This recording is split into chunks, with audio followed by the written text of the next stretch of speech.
আসসালামু আলাইকুম বন্ধুরা, চলে আসছি নানার বাড়িতে বেড়াইতে।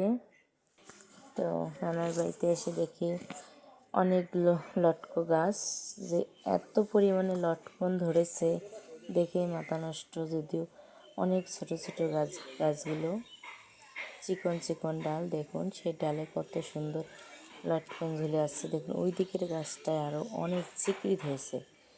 মানে গাছ হিসেবে যে এত পরিমাণে লটকন ধরেছে আমি দেখে অবাক হয়েছি। তো এখনও বেশি পাকে নাই, কাঁচা আছে। তো দেখুন দূর থেকে কত সুন্দর দেখাচ্ছে। গাছ দেখা যাচ্ছে না, শুধু লটকন আর লটকন, পুরো গাছ ঢেকে নিয়ে এসছে ফল দিয়ে। তো এই ফলটা কার কার পছন্দ অবশ্যই কমেন্টে জানাবেন। আমার তো অনেক পছন্দ, পাকলে অনেক মজা লাগে খাইতে। তো দেখুন অনেকগুলো গাছ, এদিকে একসাথে তিনটা গাছেতে অনেক পরিমাণে লটকন ধরেছে। মানে একদম গাছের গোড়া থেকে আগাল পর্যন্ত।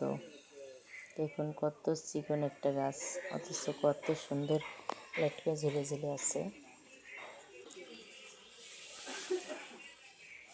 কাঁচা লাউ যে ওইটাই পাকছে, তাও নাটক।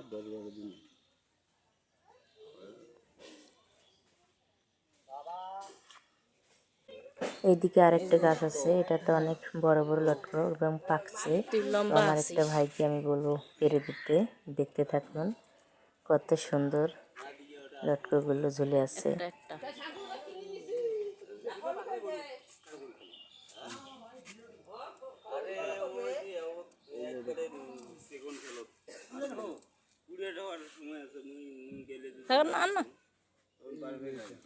এটা ওইটা খেলাও নামি খেলাও। দেখেন একটা ফলের ভিতর 4টা কোয়া থাকে। তো এই কোয়াগুলো এত টপটপা বা এত লোভনীয়, দেখে লোভ যায় খেতে, এত মিষ্টি। দেখুন একটা করে কোয়া কত সুন্দর লাগতেছে, টপ টপ করতেছে রসে। তো 4টা কোয়া থাকে, মুখে দিলে গিলে ফেলে।